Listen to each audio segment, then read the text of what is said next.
Standing up in McKinney, this is According to Callus, episode 558, coming to you on the 3rd day of January, the year of our Lord 2024.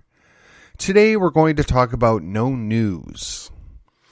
And what does that mean? Before we get there, let me remind you of the biggest thing you can do for me. The biggest thing that you can do that costs you nothing to make a difference and to be heard here in Collin County, McKinney, Texas in general, is to like, share, and subscribe to this program.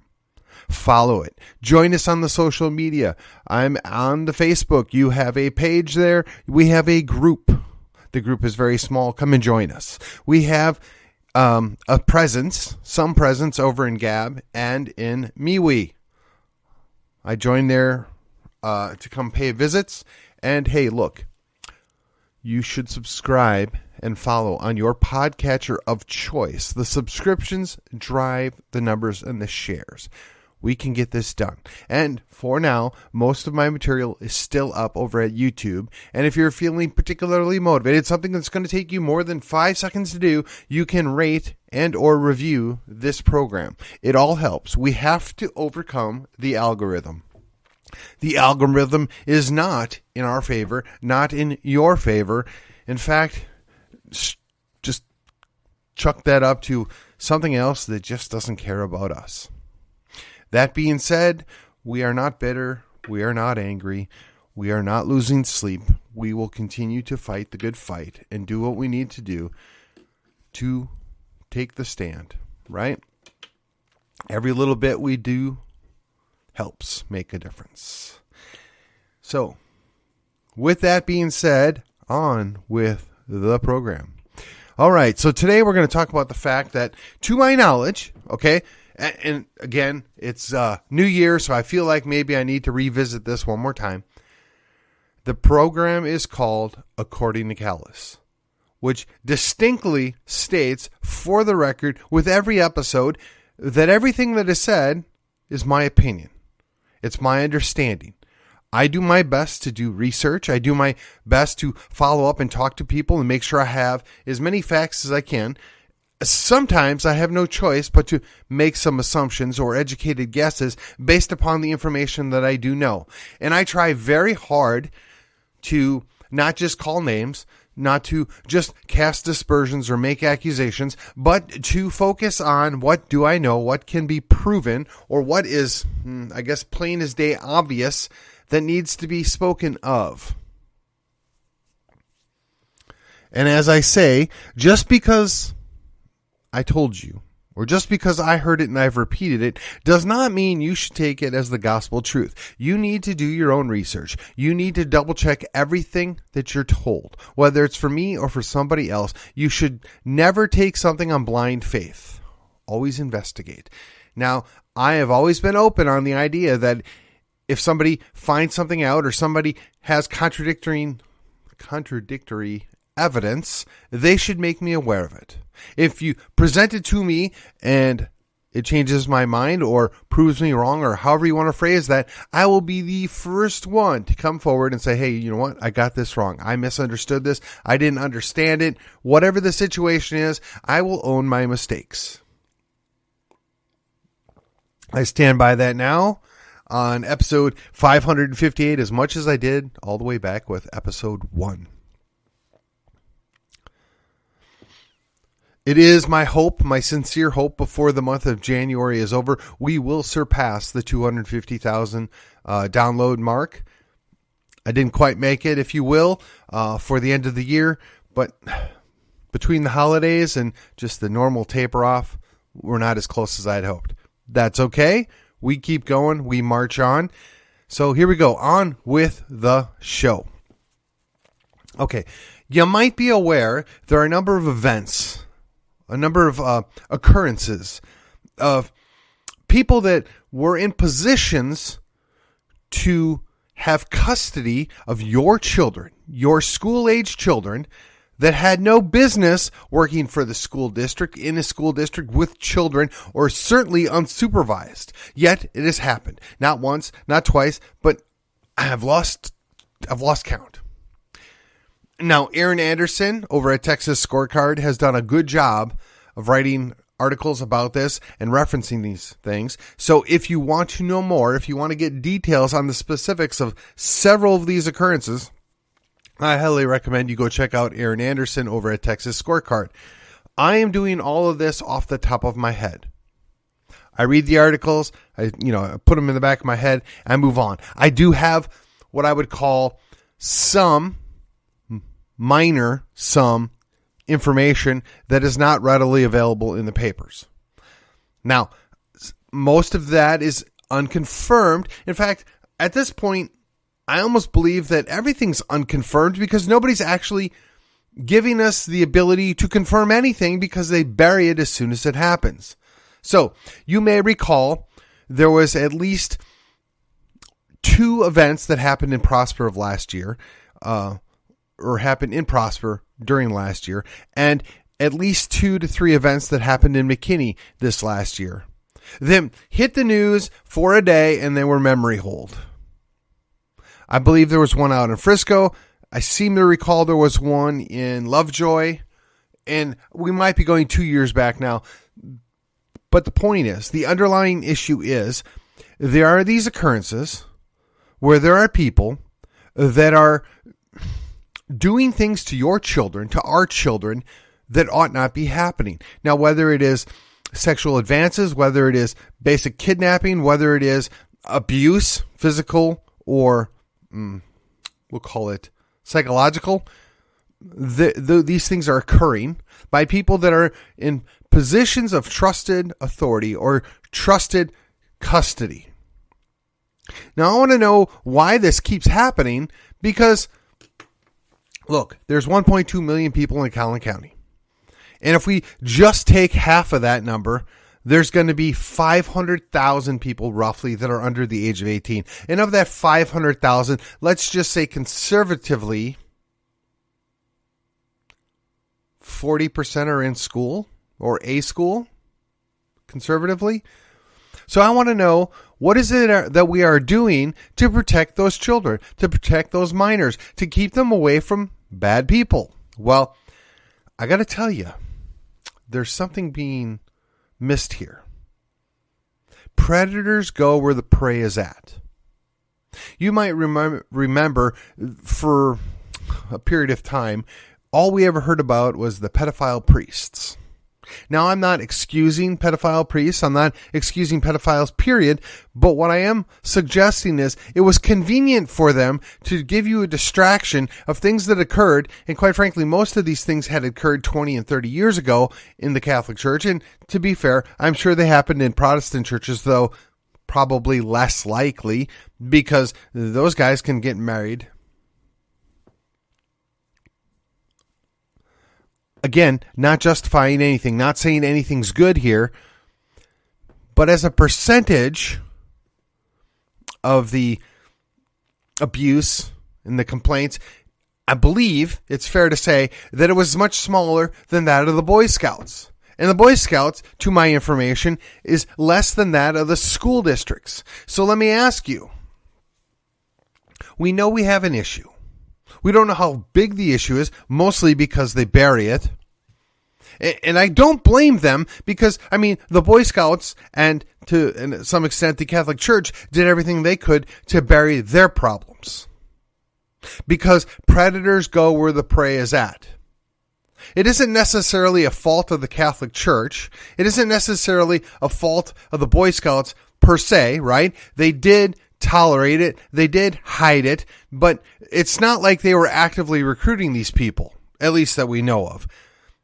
But they went there because that's where the prey was at. So it seems only natural to assume the school districts have the same problem. Now, at what percentage, at what active assaults are going on, I don't know. Again, because they hide it, they bury it, they don't want you to know. They cover it up. And when I say they, I just mean the interested parties that are in control of things.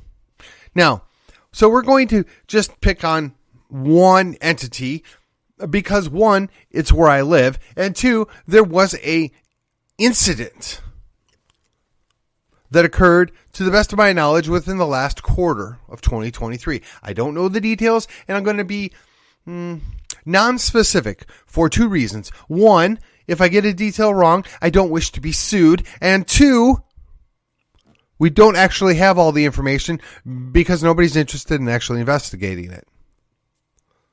So, to the best of my knowledge, a school bus containing a number of children went off of its path, went off of its approved route with those children in the possession of somebody that was driving the school bus. And the district didn't know where the bus was, at least temporarily. And they basically put out a search team of aggrieved parents. And let me tell you, if that was my child on that bus, I wouldn't have been nearly as calm as some of these parents apparently are. They found a school bus driver with a bunch of children somewhere that they didn't belong, what could only be perceived as either completely lost or something nefarious was going on. And necessarily, if something nefarious is going on, the best solution is to claim you were lost. Now, I'm going to say in today's day and age, with the technology that's readily available to pretty much the entire world, and the GPS tracking that they undoubtedly have in most of these buses, that's extremely unlikely that they were legitimately lost. Especially when you factor in the period of time that it took place. And I'm hearing anywhere from 30 minutes to an hour. I don't have an actual time. So when they came to investigate, now keep in mind there's a number of overlapping jurisdictions here, right? There's the school resource officers. That is the police that work for the school district. Now, I'm certain they would have investigated and found out what happened and why is this person driving a bus, taking these children in places they ought not be. I would only imagine that this person might have been in custody for a short period of time to determine what was going on, based upon the fact that we have a number of unprotected children in their custody. Now, what's interesting to me is, from what I've been able to gather and find out, there's really not been an official investigation.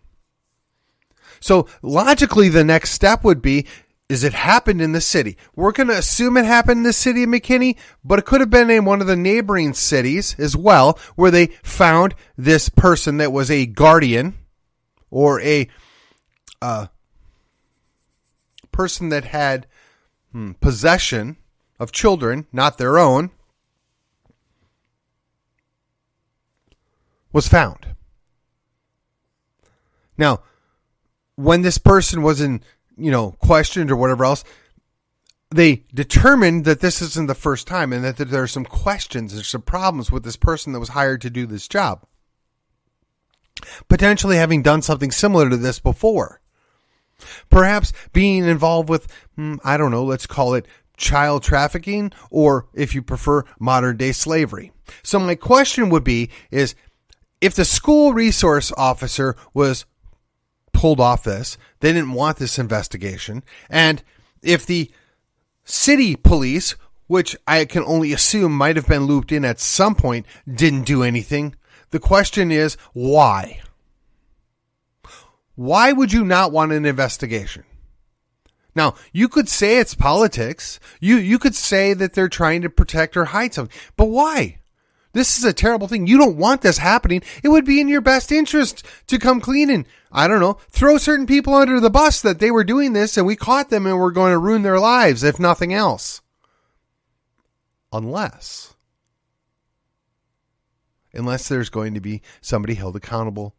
There's going to be somebody that's caught up in the fray. Somebody that might be embarrassed. Maybe. Or maybe they're legitimately, truly trying to figure out what happened. Or maybe this is some giant Q-level sting that was going on here, right? Trust the plan. We don't know. But I would like to know is, why is this person not in custody? Why is this person not under active investigation? Now, you could say that is going on, and we don't know because it is, quote, an active investigation.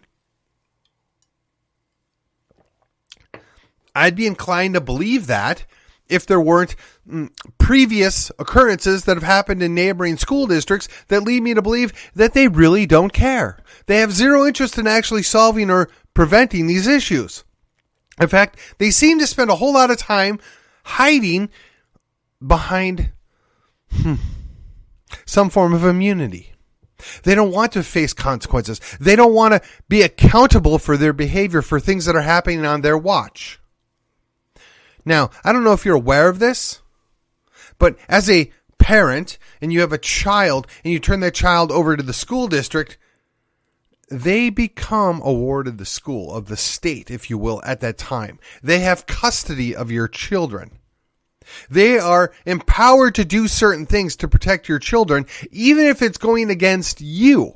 In fact, you're not capable of doing certain things if the school says no, because they have that authority granted to them by the state. Now, that's a whole nother problem that we're not even going to get into today, right? We're going to set that issue aside, but I would like to know, if you have custody of the children when they're in your charge, in other words, I've turned over my child to you, hypothetically, because my child's not in the government schools right now, but if my child was in the custody of the government schools, and what happens to my child in that government school is the responsibility of that government school and the people that are actors operating under the authority of that government school, why in the world is there no accountability? Well, the answer is already given to you, because it's a government school.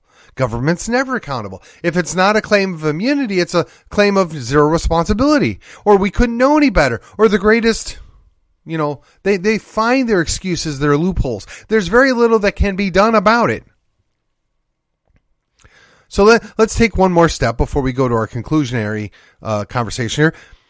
So the city, you would think, would have a vested interest in determining what happened here, unless, of course, they're trying to avoid embarrassing the school district within the same city, or in the possibility does exist that there are some political ramifications here that could be challenging for certain elected officials or even prominent families, and they don't want that stink on them. I mean, that would just be a logical conclusion. I'm not making any accusations because I honestly don't know. And the reason I don't know is there's been no investigation. Nobody's willing to come clean. Now, I can accept that the police in the school district work for the school district, and if they're ordered to stand down, they're going to have to stand down because they want to keep their job. They want to maintain their retirement. They want to stay on good terms with their employer. I get it. On the same hand that does that, we have to consider the school district is within a city, and the city has their own police department and their own investigative arms, and they all work for, that's right, the city manager, who is directed by political elected officials, namely our mayor. Now, again, I'm not pointing fingers at our mayor. However, he would be the first to take credit for something good happening, so perhaps it's fair to say he ought to get a share of the blame. Not all. Maybe 5% of the blame. You're the mayor. You're another elected official, city council member. Don't you have a vested interest in what's happening in the school district that's within your city? Why wouldn't you want an investigation? Why, if the school district was afraid or had a conflict, wouldn't you step in and say, well, sure, I'll have my police department look into this? Call in the chief and say, Chief, look, put your best person on this. We want to know what happened here. We want to know how this slipped through the cracks. We want to know what the failing is. We have custody of children. We need to be sure that we can protect them. Especially when our same school districts are calling in government agencies to go after parents that do things that the school district doesn't think are good. Certainly the school district ought to be held to the same level of accountability. When you abuse children, when you have negligence, when you have care of those children, somebody ought to be able to say what happened and who's responsible for it and do something about it to fix it. I don't think we're asking for too much here, folks. I really don't. But again, the city police department, to my knowledge, has done nothing. To my knowledge, there's no active investigation. To my knowledge, they're not the least bit interested in what happened.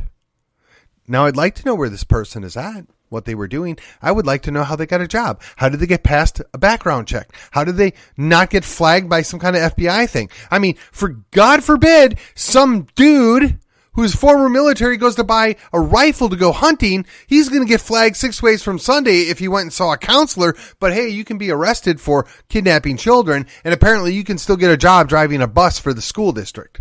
And I don't know that's what actually happened. I'm just saying. It's very weird that thing can happen like that. It's very weird that nobody caught this. It's very weird that this person's still wandering around Freebird. And then the school district is now washing their hands. We have zero responsibility. It's the bus company's fault. Okay. Let's say it is. Let's say the bus company made the mistake. Who hired the bus company? Oh, that's right, the school district. Who set the criteria for how the bus company can hire and who they can hire? Oh, that's right, the school district. Who's ultimately responsible for your children when they have custody of them? That's right, the school district. Now, they can claim they're not responsible for each and every child, but they're responsible for the whole, right? The general thing. I mean, that's the same thing the local police use, right? We're not responsible for you as an individual citizen, but we're responsible for the greater societal situation here. And I don't know what the exact term is. If there's a lawyer out there that's heard this, I'm certain that you can fill us in with the proper term, but it's not lost on me that it's a challenge because the school districts get sued for stupid, silly things. Oh, little Billy was bullied in a bathroom on the 3rd floor in the back of the school, and you didn't know about it, and you didn't stop it, and we want $1 million. Now, the school district finds a way to deal with that, but when a parent brings it to the attention of the school district, hey, I think one of your employees is, well, I don't know, use your word, molest, malign, abuse, whatever. The school district doesn't solve the problem. They don't go after the guilty party. No, they hush it up. They bury it. They disappear it. They memory hole that. And that parent's vilified. That parent's the one that's called under investigation. Oh, you don't believe me? Well, stuff happens all the time. We just don't know about it. We don't see it.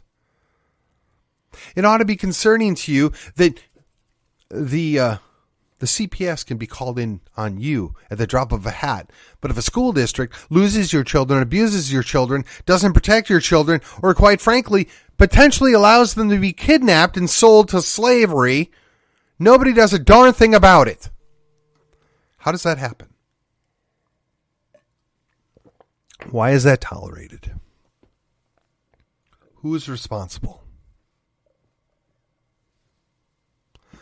These are all very good questions. But apparently we're not going to get an answer from the school district and their police department, the city and their police department. So that leaves us one last great hope. The sheriff's department.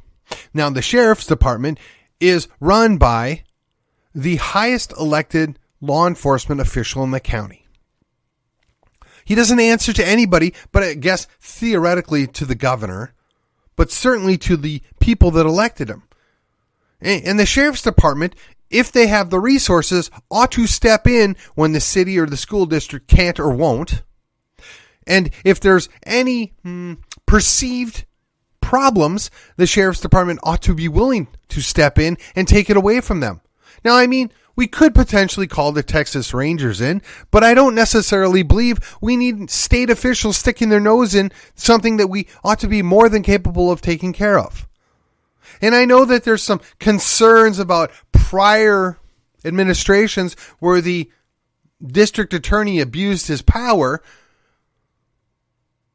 but the current district attorney avoids all of this like the plague. Well, I would, for one, like to see perhaps that there's an investigative arm of the district attorney's office that looks into these things where there is a conflict. Because if the sheriff's department can't or won't, and we know that the school district won't, and apparently most of the cities don't seem the least bit concerned about these problems, certainly the sheriff's department ought to be motivated if for no other reason than the voters care. Likewise, the district attorney for the county ought to be motivated because the voters care. So we're running into a primary, which means that our elected sheriff, which I will tell you, in my opinion, is among the best sheriffs in the country. It's certainly in the state of Texas. Now, is he perfect? No. Well, I'm not wanting him to be a saint, but I think he's very good, very professional, does a good job. He needs to hear from you, the people, you, his constituents. You need to call him, email him, text him, whatever your preferred method is. Write him a letter and mail it in the snail mail. Tell him, hey, look, Sheriff Skinner, we love you, man, but we've got problems in our cities. Whether it's Prosper, whether it's Lovejoy, whether it's McKinney, whether it's Frisco, whether it's Plano, whether it's Wiley, Murphy, whatever, we have problems in the schools. And the school district doesn't seem the least bit interested in finding and fixing these problems. And apparently the cities in which the school districts are in don't seem to be the slightest bit interested. Otherwise, we wouldn't have to be bothering you. But we would like for you, the sheriff's department, to investigate this. And we know you don't have enough staff to do this. We know there are shortcomings. We know that this is a stretch, but we don't have anybody else to go to. Now, you could do the same thing with the district attorney. Hey, Greg Willis, we love you, man. We think you're a great guy and all, but we have lots of problems here and we can't get anybody to do it. How about establishing an investigative arm of the district attorney's office to look into these issues, to maybe assist where the city and the school district don't have any interest in actually finding out what happened because they might be found liable. Their fiduciary responsibility to protect themselves. They don't have enough immunity that they don't want to actually do the job. They bury what happened. We need somebody to step in and fill the shoes. Somebody to do the job.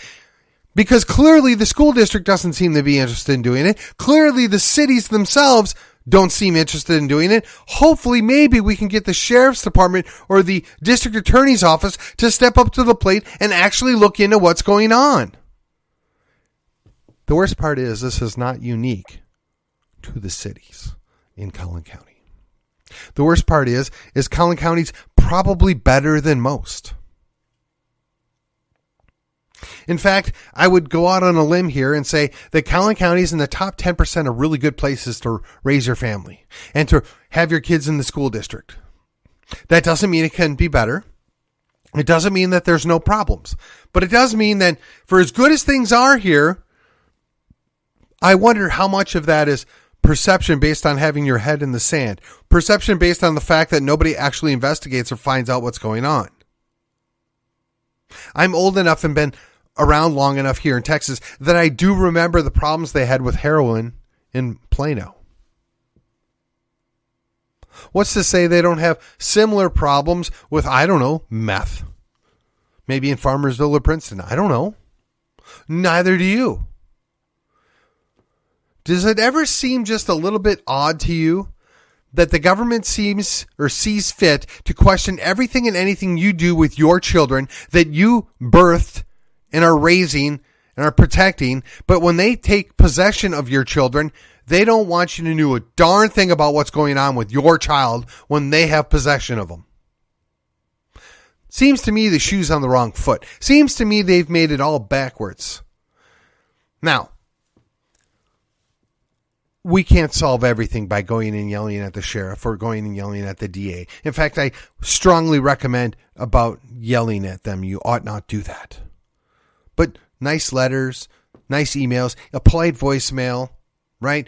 These guys want to be encouraged. They want to hear from their constituents that have good things to say. Well, the good thing to say is my city or my school district won't do their job. So will you please do it for them? Will you please protect our children? It's as simple as that.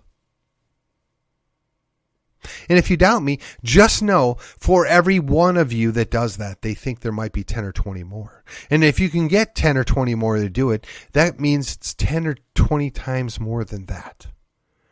These things matter. These people have important jobs. We've entrusted them to protect our communities, our cities, our county, and we need to encourage them to actually do the job that we hired them to do. Don't be afraid. They work for us. Don't be afraid. They want to know what you want. Don't be afraid. This is what they're there for. Now, all else fails, homeschool your children, or private school your children, or co-op your children. Get them out of the government schools. But for those of you that don't have any other choice, been there, done that. For those of you that don't feel there's another way to go forward, this is the only thing you can do. The districts have already shown they don't respect or fear the parents. And by fear, I mean respect. The schools within the cities have dismissed most of the concerns of as you are parents, right? They don't care what we have to say. They don't care about you. They actually don't even care about your children, only the money that those children are worth and bring into their districts or their cities. You need to take back control. This is a two-pronged attack. If you can, find alternative means to educate your children. If you can't, make sure that the district, the city, the mayor, the district attorney know that you expect your children to be protected, not just from the other students, but from the employees, the volunteers, anybody that works for the district, period, end of story. And that you expect the people that do bad things to children, that abuse minors, to get the worst penalty possible.